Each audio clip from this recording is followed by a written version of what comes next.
Bismillahirrahmanirrahim. Assalamualaikum warahmatullahi wabarakatuh.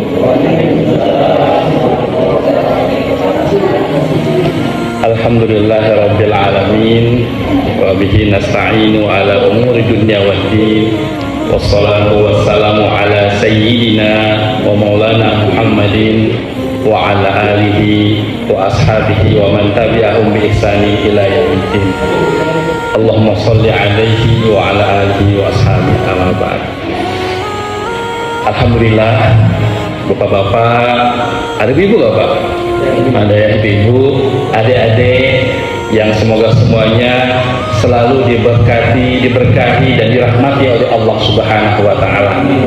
Semuanya sehat selalu, dilancarkan urusannya, dilapangkan rezekinya, dan jadikan keluarganya sakinah, mawaddah wa rahmah. Amin ya rabbal alamin.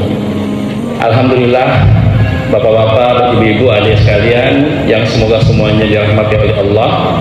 Kita pada kesempatan yang berbahagia ini, alhamdulillah diizinkan oleh Allah, dipilih oleh Allah untuk sama duduk di rumah Allah Subhanahu wa taala. Ini semua merupakan nikmat dan taufik dari Allah. Karena bisa jadi di luar sana banyak yang lebih sehat daripada kita, betul nggak Pak? Ada yang lebih kaya daripada kita, ada yang ini dan itu, namun bisa jadi Allah Subhanahu wa taala biarkan mereka dalam kelalaian, lebih sibuk dengan nonton TV, HP dan sebagainya.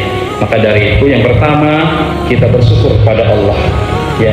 Walaupun memang terkadang habis kajian lupa apa yang dibahas, yang dia, nggak masalah Pak. Yang penting kita sudah niat hadir demi kebaikan dan tentunya kita berniat untuk mengamalkan. Alhamdulillah, bapak-bapak, ibu-ibu, hadirin rahimakumullah. Pada kesempatan yang berbahagia ini, izinkan saya kita bersama-sama membahas tentang sebuah fenomena, sebuah kejadian yang bahkan diabadikan menjadi rukun Islam, yaitu haji bagi yang mampu. Itu semua adalah untuk mengingat ataupun mengikuti apa yang dilakukan Nabiullah Ibrahim alaihissalam. Jadi bapak-bapak, ibu-ibu, kita perlu ketahui bahwa dalam Al-Quran itu banyak sekali kisah. Ya, dalam Al-Quran ada kisah Nabi Musa, ya kan, Nabi Ibrahim, banyak sekali kisah. Kisah tersebut yang ditujukan agar kita mencontohnya. Kenapa? Karena semua orang bisa memberikan perintah gini-gini gitu, betul nggak Pak? Tahu gini, beritahu gini, beritahu gini. Namun tidak semua bisa memberikan contoh. Karena contoh itu berat, betul nggak Pak?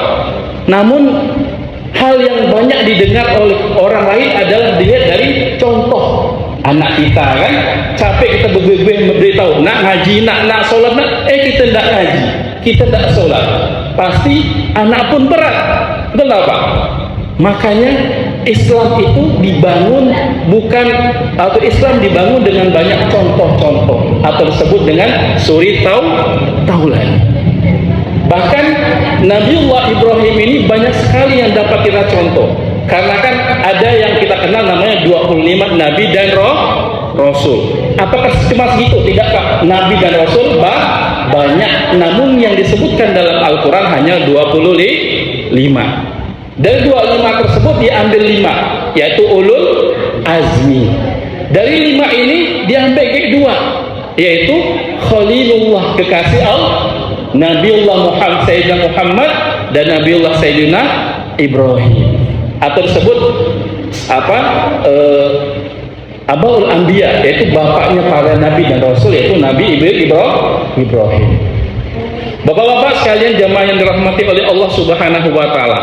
Maka ya, sekali lagi kita penting untuk mengikuti contoh, dan contoh ini Allah tidak berikan kepada malaikat, betul nggak Pak?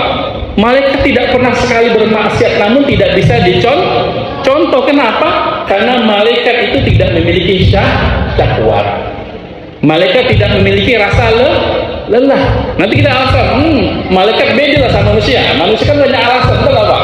Dia capek, makanya Allah tidak memberikan contoh suri tauladan kepada malaikat, namun Allah berikan contoh suri tauladan sama kita manusia.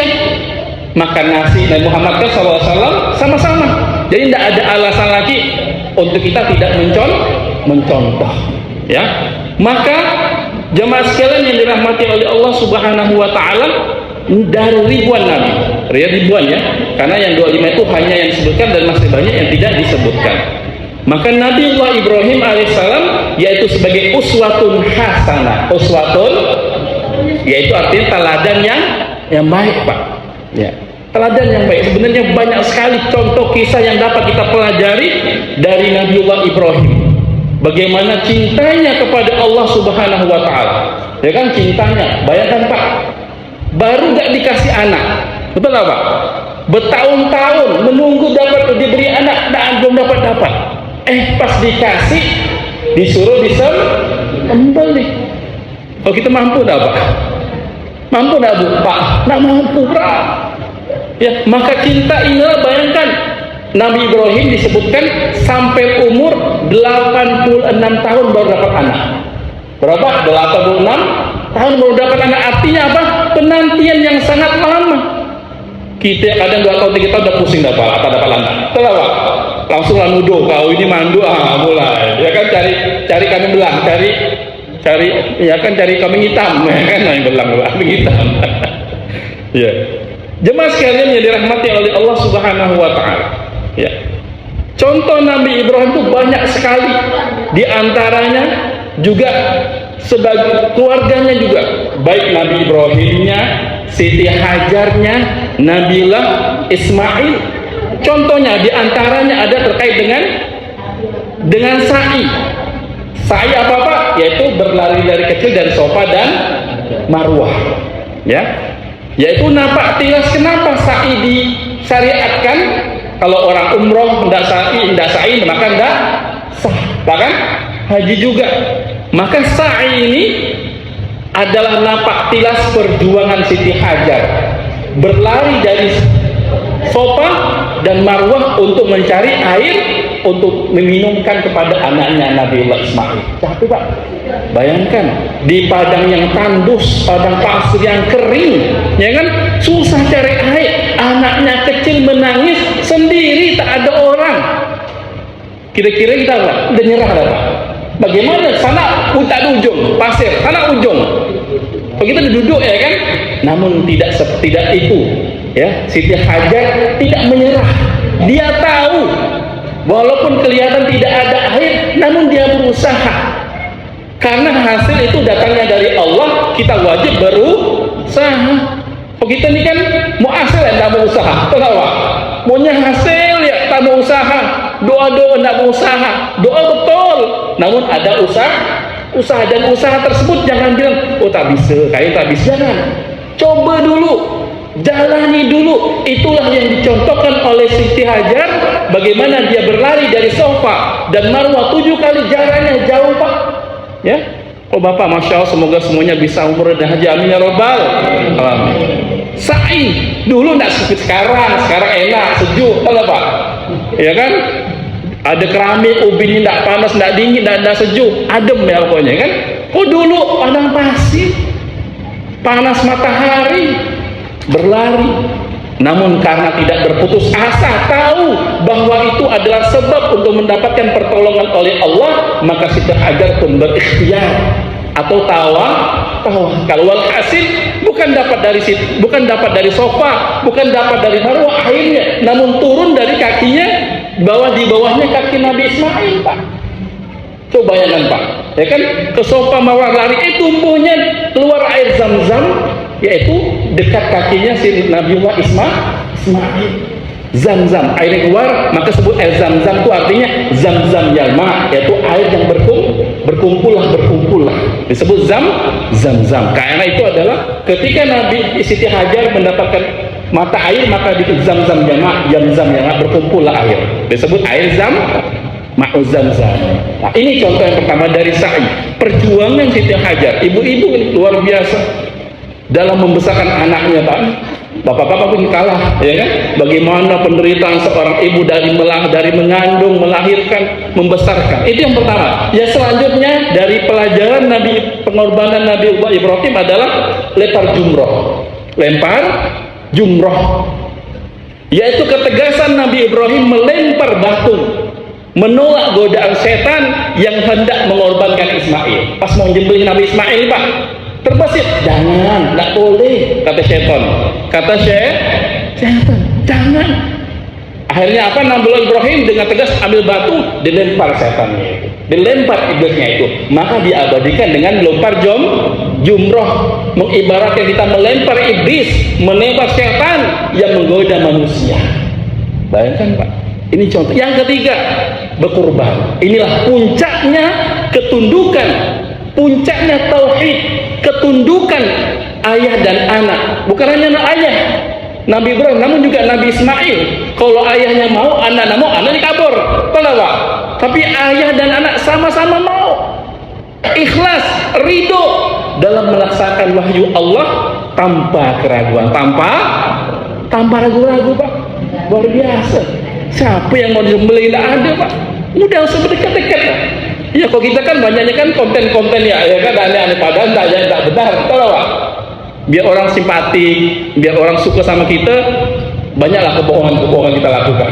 Namun Nabiullah Ibrahim, apa yang dicari? Tidak ada orang, ya kan?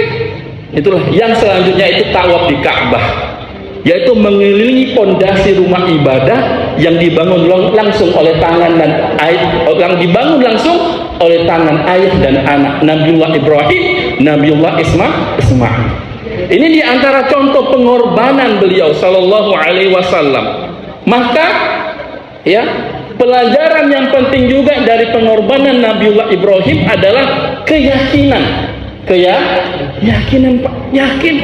Tidak hanya juga yakin. Bagaimana tauhid? Tauhid itu adalah yakin bahwa Allah pemberi rezeki. Itu sebut tauhid. Tauhid itu adalah yakin bahwa Allah yang menciptakan kita. Tauhid itu adalah yakin bahwa Allah yang memberi rezeki kita, Allah yang menghidupkan kita, Allah yang mengatur alam semesta. Disebut tauhid. Atau juga meyakini bahwa Allah lah satu-satunya yang berhak untuk disembah. Itu disebut tauhid. Dan meyakini bahwa Allah memiliki nama-nama dan sifat-sifat yang mulia. Nah, jadi selain kita harus yakin Allah pemberi rezeki, pengatur kehidupan, pengatur alam, juga kita harus meyakini bahwa Allah lah satu-satunya yang boleh kita sembah. Yang lainnya tidak boleh. La ilaha illallah. Yang ketiga adalah meyakini bahwa Allah memiliki asma, yaitu nama-nama dan sifat-sifat yang mulia. Itu sebut tauhid. Maka pondasi tauhid, keyakinan, kepercayaan Nabiullah Ibrahim itu yaitu membangun dirinya. Inilah modal utama, modal pertama, modal yang penting bagaimana Nabiullah Ibrahim dan keluarganya, Nabiullah Ismail dan Siti Hajar dalam menghadapi kehidupan dunia yang penuh dengan fitnah ini, Pak. Yaitu membangun dengan apa, Pak? Dengan, insya Allah kita akan pelajari ada 4 hal. Bagaimana Nabiullah Ibrahim mencontohkan kepada kita bagaimana membangun keyakinan bahwa Allah sang pencipta, meyakini bahwa Allah lah satu-satunya yang berhak disembah, meyakini Allah memiliki nama-nama dan sifat-sifat yang mulia. Yang pertama adalah terkait dengan hijrah. Pondasi yang pertama, bagaimana keputusan untuk hijrah. Kenapa hijrah, Pak? Hijrah ini banyak maknanya. Hijrah itu pindah dari satu tempat dengan tempat yang lain, bukan, atau juga berpindah satu kondisi dengan kondisi yang disebut hijrah. Kalau Nabi kan dulu hijrah dari Mekah ke Madinah. Kenapa, Pak? Kenapa hijrah dari Mekah ke Madinah? Karena di Mekah tidak kondusif untuk ibadah. Bayangkan ibadah sembunyi-sembunyi, kalau terang-terangan dibunuh, Pak. Ya, makanya Nabi hijrah. Ini tidak bisa nih, dan itu juga perintah Allah agar semangat ibadahnya, agar bisa membangun perjuangan dakwah. Maka Nabiullah Muhammad Sallallahu Alaihi Wasallam dan bersama pas sahabatnya sebut dengan kaum Ansar hijrah ke Madinah. Hijrah dari tempat yang buruk tempat yang baik. Begitu juga kita mengetahui, bapak-bapak sekalian, kita identifikasi, kita cek apakah lingkungan kita ini penuh maksiat, apakah teman kita ini banyak yang buruk. Maksudnya buruk ini dalam masalah agamanya, Pak, ya. Kalau buruk masalah dunia tidak masalah, walaupun dia miskin. Kalau agama bagus, ya kan. Kalau kita salah kan pilih-pilih teman, cari yang kaya, ya kan. Yang miskin tahu berteman. Nah, ini kacau nih, ya. atau kayak pejabat pas mau pemilu baru cari yang di sini kan, udah naik lupa. Ya. Maka pondasi pertama adalah hijrah. Sebelum kita hijrah pastikan lingkungan kita ini penuh maksiat nggak Pak? Jangan sampai kita nih terkadang malas ibadah. Kenapa? Karena lingkungan kita ini tidak mendukung kita untuk ibadah. Tidak sholat biasa-biasa, maksiat pun oke, benar Pak? Maksiat pun tidak apa-apa, biasa tuh, dikecil, ya kan, benar Pak? Karena inilah atau teman yang tidak baik. Maka hijrah kita, hijrah itu artinya bukan pindah saja rumah, bisa jadi juga hijrah tidak berteman dengan teman yang tidak baik. Yaitu juga sama. Kata prinsip Arab mengatakan al-ajaru qobladar. Dulu tuh Pak, orang sebelum cari rumah tuh bukan cari rumahnya bagus dulu Pak. Bukan. Orang mau cari rumah tuh bukan rumahnya bagus, tapi yang dicari apalah? Yaitu mencari tetangga yang baik sebelum cari rumah yang bagus. Lingkungan dulu diperhatikan Pak. Percuma rumahnya bagus, tetangganya tidak bagus. Enak hidupnya Pak? Susah Pak. Tak tenang, dikit-dikit diomongkan, betul nggak Pak? Dikit-dikit tak mau bantu dan sebagainya. Walaupun kita tinggal di kampung nih kan, sederhana, tapi dengan tetangga masyarakat yang masya Allah baik, nikmat. Saya alhamdulillah 10 tahun tinggal di Jakarta Pak, susah, ya kan? Tetangga ada kenal, bagaimana lah? Ya kan tak kenal. Karena itu Pak, makanya zaman dulu tuh sebelum kita cari rumah, diutamakan cari dulu lingkungan yang betul. Ya, itu namanya sebut dengan hijrah fisik. Kita lihat, makanya ketika mau beli rumah atau bangun rumah dan sebagainya, cek dulu ya kondisi lingkungan yang ada. Atau itu hijrah secara fisik. Ya, hijrah secara fisik, pindah dari tempat yang buruk ke tempat yang bagus. Pernah dengar kisah lah Pak, yang membunuh 100 orang, ya kan? Ada preman nih Pak, ya, preman ini dia telah membunuh 99 orang. Iya, ini kisah sahih Pak. Dia telah membunuh 99 orang, mau tobat. Mau tobat. Ya. Akhirnya dia datanglah kepada orang yang ahli ibadah. Mau nanya. Nah, ahli ibadah ini memang dia rajin ibadah namun ilmunya kurang. Dia bilang, "Saya ini mau tobat. Saya ini mau berubah. Mau dekat sama Allah, tapi saya ini udah bunuh 99 orang. Kira-kira tobat saya diterima nggak nih?" Kan logika kan, orang kan padahal sekarang main logika kan. Enak ya dia 99 orang dibunuhnya, dia tiba-tiba mau tobat, ya kan? Enak ya dia kan, dia sendiri. Tapi 99 orang nih kasihan lah, nggak adil lah, betul nggak Pak? Kelihatan nggak adil. 99 orang sudah dibunuh sama dia, enak aja dia mau tobat, ya. Makanya ahli ibadah pun seperti itu. Oh, nggak bisa. Tidak akan diampuni dosamu oleh Allah karena telah membunuh 99 orang. Karena tidak tahu ilmunya Pak, ibadah. Akhirnya apa? Namanya juga preman Pak, emosi tinggi. Betul tak? Emosi tinggi deh. Ya kan akhirnya dibunuh pas 100. Namun dia tidak putus asa. Tetap semangat untuk bertobat kepada Allah. Akhirnya dia pun mendatangi ahli ilmu. Ya, ahli ilmu ini bukan ahli ilmu tapi juga ahli ibadah. Karena orang yang dikatakan berilmu adalah orang yang telah mengamalkan ilmunya. Kalau orang cuma ngaku-ngaku ilmu, punya ijazah S1, S2, S3 namun tidak diamalkan, percuma. Al ilmu bila amal kasajori bila samar. Pepatah mengatakan ilmu yang tidak diamalkan seperti pohon yang tidak berbuah. Pohon kan yang pohon kita harapkan buahnya tidak berbuah, dia apa? Ditebang, betul Pak? Tidak guna, ya kan? Maka orang dikatakan berilmu adalah orang telah mengamalkan ilmunya. Kalau dia mengatakan diri berilmu tidak mengamalkan, maka belum sampai derajat orang yang ahli. Akhirnya apa? Dia pun dibilang sama ahli ilmu, insya Allah taubatmu akan diterima. Tapi dengan syarat, apa syaratnya? Dia harus pindah dari kampungnya itu yang banyak maksiat. Kampungnya itu yang selalu mendukung dia maksiat, tidak mendukung dia untuk taubat, harus pindah. Akhir pun dia setuju dan mau, karena betul-betul niatnya taubat Pak. Akhirnya dia pindah dari kampung dia punya maksiat ke kampung yang banyak dengan orang-orang soleh, namun meninggal di tengah jalan. Nah, Ninggal belum tobat nih Mak, belum sampai kan syaratnya tobat harus pindah ke tempat yang bagus, yang soleh, dekat masjid misalkan kan, ya, atau orang soleh lah, kalian udah jamin dekat masjid, kalian dekat ada gak orang dekat masjid nggak mau sholat, kenapa? Iya banyak Pak. Kenapa? Allah tidak menginginkan dia dah. Kenapa? Dia suka lupa sama Allah, maka Allah pun ya tidak berikan dia hidayah, dan kalau dia tidak bertobat maka bahaya. Ya, meninggal tengah jalan, walhasil malaikat surga, malaikat neraka bertengkar, berebut. Ini penghuni neraka, kata malaikat neraka, kata malaikat surga, ini penghuni surga. Akhir dikasih solusi, yaitu cek dia ini lebih dekat tempatnya maksiat, rumahnya maksiat, atau lebih dekat dengan tempatnya akan hijrah.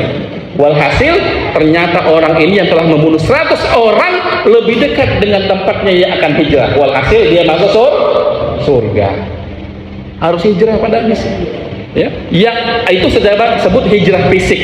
Juga ada yang disebut hijrah spiritual, yaitu meninggalkan kebiasaan buruk. Nah ini Pak, hijrah meninggalkan kebiasaan buruk. Kebiasaan suka ngomel-ngomel, marah-marah, tak tentu arah. Marah boleh asal ada manfaatnya Pak, boleh. Marah kepada anak yang ketika tidak mau sholat, boleh. Marah kepada istri yang tidak mau menutup aurat, boleh. Namun marah karena emosi, ini tidak boleh. Hijrah dari kebiasaan buruk, tidur sampai bangunnya pagi jam 6, lupa sholat subuh, kebiasaan buruk Pak, hijrah. Ini yang harus kita lakukan, yang bagaimana Nabiullah Ibrahim alaihissalatu wassalam telah mencontohkan untuk itu, dan juga meninggalkan pergaulan-pergaulan yang toksik. Artinya apa? Pergaulan-pergaulan ya yang merusak walaupun orangnya dermawan. Nah ini hati-hati Pak, memang ada teman tuh dia tuh royal, betul nggak Pak? Tapi dia malas ibadah. Kita pun suka ya, enak dapat duit, betul nggak Pak? Dekat-dekat sama pejabat ya kan, padahal pejabatnya kadang suka ngajak aneh-aneh misalkan, boleh ya, namun ya maksudnya jangan seperti itu. Pilih teman-teman yang bisa mengajak kita ke dalam surganya Allah Subhanahu wa Ta'ala. Kenapa? Tujuannya akhir adalah menyelamatkan kita, ketaatan mutlak ya, menyelamatkan iman kita. Karena muhajir atau orang yang berhijrah sejati adalah orang yang meninggalkan larangan Allah. Maka niatkan Pak, hijrah dari kebiasaan-kebiasaan buruk. Kita semuanya tahu diri kita masing-masing. Hijrah, kebiasaan malas, kebiasaannya ya macam-macam, dan selanjutnya. Ini yang pertama Pak. Pondasi pertama Nabiullah Ibrahim adalah hijrah. Tidak akan bisa menjadi kuat ibadahnya kalau dia tidak bisa meninggalkan kebiasaan-kebiasaan buruk Pak. Niatkan ya, meninggalkan kebiasaan buruk, kerja yang haram ya kan, mengambil hak orang lain ya kan, hasad, sama adik-beradik tidak akur, sama keluarga, jarang bersama istri dan anak, sukanya keluar terus, tak betah di rumah. Jangan, ini bahaya Pak, bahaya. Kenapa? Ya itu sangat penting dalam hidup ini. Bagaimana Nabiullah Ibrahim juga membangun keluarganya dalam ketaatan. Nabiullah Ibrahimnya soleh, anaknya soleh, istrinya solehah, kurang apa lagi Pak? Nikmat dah hidup nih, nikmat dah Pak. Orang sebab ada seorang sekaya apapun, ketika anaknya narkoba, bahagia itu Pak. Anaknya tidak taat, bahagia enggak Pak? Tak bahagia, pusing kepalanya Pak. Kenapa? Siapa penerus saya nih, ya kan? Atau dia udah kayuran, atau dia soleh, namun istrinya tidak soleh, ya kan? Istrinya selingkuh, istrinya suka gibah, istri suka ini dan itu. Maka penting kita ini harus soleh sekeluarga. Nabiullah Ibrahim, Nabiullah Ismail, dan juga Siti Hajar alaihi wassalam. Yang kedua, pondasi dalam tauhid setelah hijrah. Yang kedua adalah itu dengan memperbanyak doa. Ya. Karena apa? Doa itu adalah ibadahnya orang beriman. Ad-du'a'u ya silahul mukmin. Doa itu adalah senjatanya orang beriman. Ya. Sebagaimana juga ya ad-du'a'u wal ibadah. Doa itu adalah ibadah Pak. Kita doa nih pahala, bukan minta-minta ya, bukan. Itu adalah doa tuh, itu adalah ibadah, dicatat sebagai ibadah. Ya, Nabi Ibrahim tidak sekedar meminta anak, ya. Nabi Ibrahim minta anak, 86 tahun baru dapat anak. Tapi Nabi Ibrahim tidak sekedar minta anak, tapi meminta anak dengan spesifik. Meminta anak dengan apa? Rabbi habli minas solihin, yaitu mendapatkan anak yang soleh Pak. Minta anak yang soleh. Kalau anak tidak soleh ini bahaya. Dia masuk surga, anaknya maksiat, ikut ditarik bapaknya. Betul Pak? Iya. Hati-hati Pak. Karena anak ini tanggungan orang tua. Kalau anaknya soleh, masya Allah nikmat Pak. Ya. Kata Nabi SAW, "Idza matal insan inqata anhu amaluhu." Ketika anak cucu ada meninggal, maka terputuslah amalnya kecuali 3. Di antaranya adalah al-waladun sholihun yad'ulah. Anak soleh. Ketika anak cucu ada meninggal, maka terputuslah amalnya kecuali 3. Di antaranya anak soleh yang mendoakannya Pak. Ini Pak. Anak soleh mendoakannya. Tidak hanya soleh, tapi juga harus mendoakan. Nah, ini Pak, kita Pak sama. Kita tidak hanya soleh, namun juga mendoakan kedua orang tua kita juga. Anak kita juga kita ajarkan contoh, ya. Karena doa itu jangan ragu Pak. Oh, saya capek-capek doa tapi tak dikabulkan, jangan, ya. Tak boleh. Artinya dia bersuudzon sama Allah. Yakin, karena doa itu bisa jadi 3 hal. Doanya langsung dijawab oleh Allah. Doanya diganti. Kenapa diganti? Bisa jadi Allah Maha tahu apa yang lebih baik untuknya. Betul Pak? Misalkan diminta kaya, Allah kasih kaya. Ternyata kalau dikaya lupa sama Allah, maka Allah tak kasih kaya. Betul Pak? Bisa jadi. Atau dia minta, ya Allah kasih istri-istri ini yang mau nikah, belum nikah. Bisa jadi dia belum siap untuk jadi suami. Atau minta doa, ya Allah kasih anak, Allah bisa jadi belum dikasih anak karena dia belum siap jadi orang tua. Allah Maha tahu.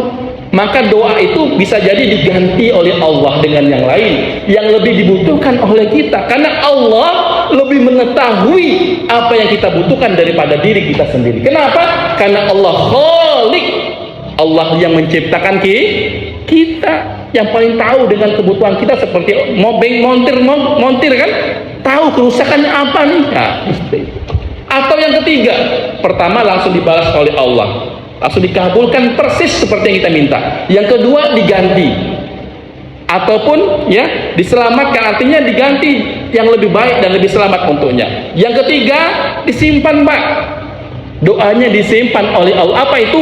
Doanya ditunda di dunia, tak diberikan di dunia, namun disimpan sebagai pahala dan kejutan luar biasa nanti di surga. Artinya apa?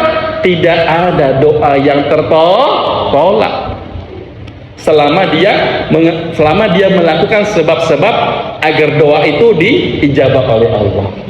Nah, juga perhatikan juga, kita minta doa dikabulkan namun makan minum pakai baju yang haram, itu juga hati-hati ya.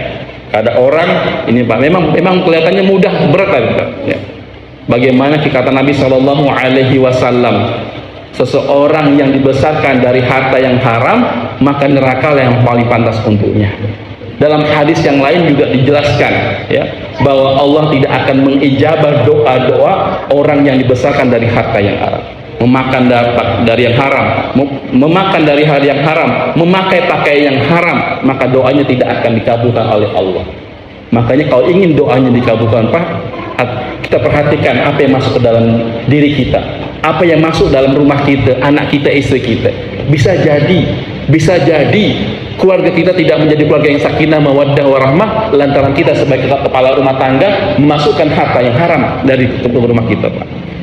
Bisa jadi anak itu bengal, capek diberitahu, betul lah Pak? Bisa jadi apa? Karena dia tadi telah diberikan makan dari harta yang haram. Maka kita terus introspeksi diri, minta ampun, minta maaf, dan meminta kepada Allah agar dicukupkan dengan harta yang halal. Insya Allah. Jadi jangan pernah malas berdoa. Doa pasti dikabulkan selama doa yang tersebut kita lakukan adalah istijabah. Jadi yang pertama tadi apa? Pondasinya harus hijrah. Hijrah secara fisik, bisa tempatnya tidak bagus, mampu untuk pindah kalau bisa, ya kan? Kalau mampu, misalkan, ya mampu kan? Kalau tidak mampu minimal hijrah kebiasaan fisik, batinnya, ya.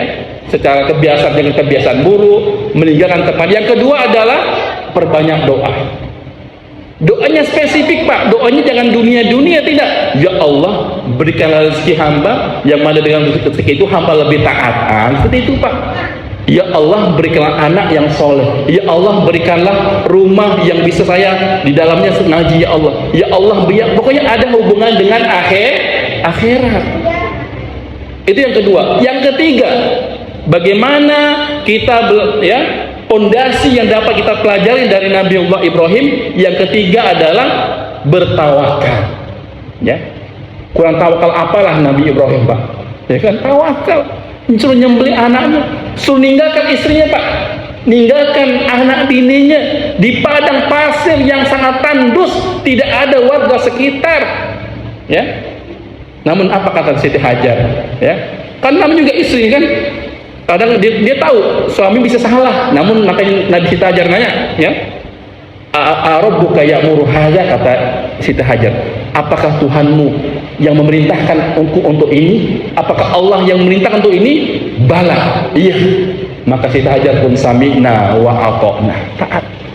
Pak. Ini ya enak Pak, istri yang taat, ya, juga sangat penting untuk kita sebagai suami dalam rumah tangga. Ya, maka penting sekali kita juga memperhatikan keluarga kita. Penting, ya, jangan sampai terajin ke masjid, istri kita pun lupa sholatnya enggak atau enggak. Betul Pak? Perhatikan istri kita, auratnya nutup aurat, ya, jangan suka menggosip-gosip, ya kan? Jangan suka dan sebagainya. Maka tawakal ini penting sekali. Bagaimana Nabiullah Ibrahim saat dilempar ke dalam kobaran api raksasa, ya kan?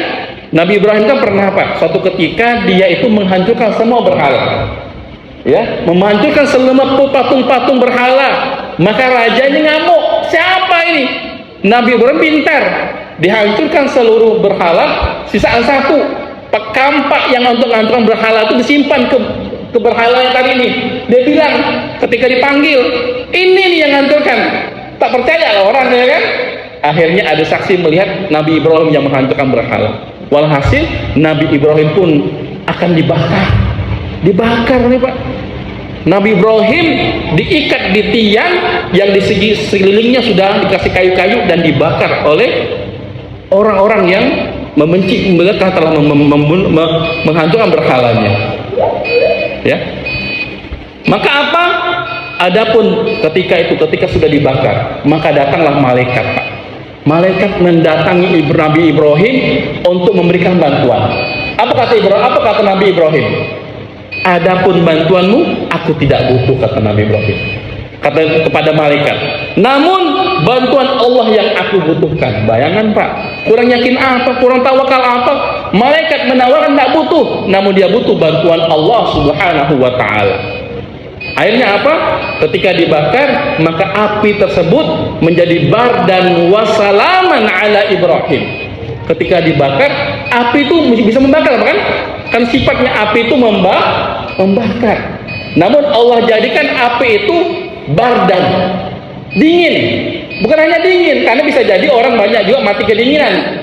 Maksud bardan wasalaman, dingin dan menyelamatkan. Nah, ini.